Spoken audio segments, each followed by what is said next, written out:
Cerita ini diambil dari buku Burung Berkicau, karangan Anthony de Mello, berjudul Serigala Tua. Konon ada seorang bapak berada di tengah hutan. Nah, bapak ini melihat seekor serigala tua yang sudah lumpuh keempat kakinya. Dia memandang serigala tua itu dan dia berkata di dalam hati, bagaimana ya serigala tua ini hidup?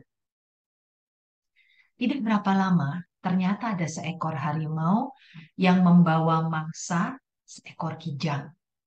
Kijang itu kemudian dimakan oleh harimau itu, tetapi tidak habis dan ditinggalkan untuk serigala tua itu. Kemudian dia berkata dalam hati, hari ini serigala tua itu bisa makan dan bisa hidup.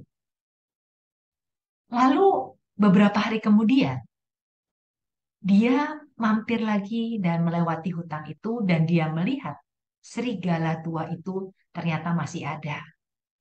Dan tidak lama kemudian, ternyata ada harimau yang sama juga sedang menangkap seekor mangsa, memakannya, dan meninggalkannya untuk serigala tua tadi. Jadi ada sisa-sisa yang bisa dimakan oleh serigala tua itu. Kemudian si bapak tadi berpikir, berarti kalau begitu saya diam-diam aja di rumah. Nanti pasti ada pertolongan Tuhan lewat apa aja.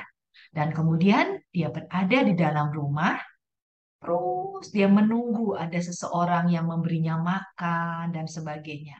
Tetapi sampai akhirnya dia mau meninggal, nggak ada pertolongan apa-apa.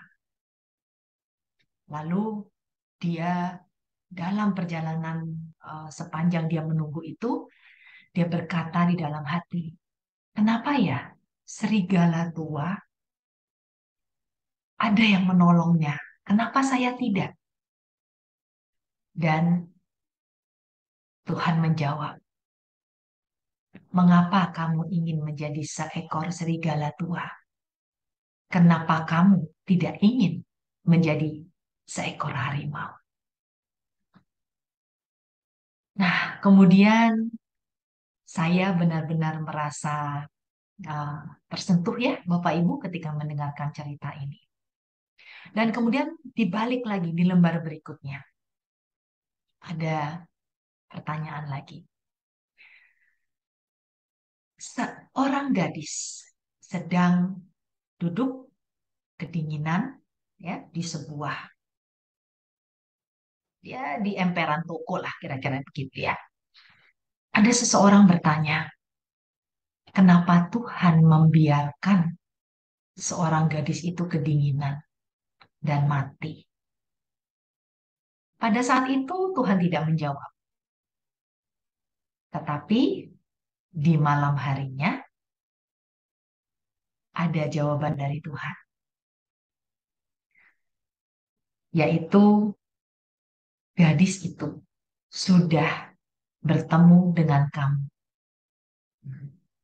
Dan artinya Tuhan memberi kita untuk menolong gadis itu.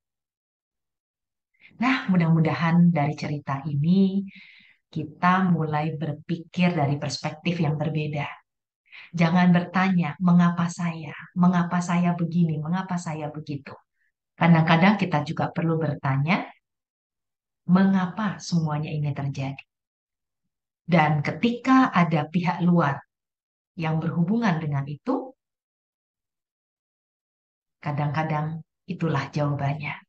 Kita harus menolong orang atau orang lain yang kadang-kadang punya kesempatan untuk menolong kita. Mudah-mudahan dari cerita tadi kita diingatkan bahwa kadang-kadang ketika kita melihat seseorang yang kesusahan, kitalah yang seharusnya berperan sebagai harimau tadi, memberikan makanan, memberikan bantuan.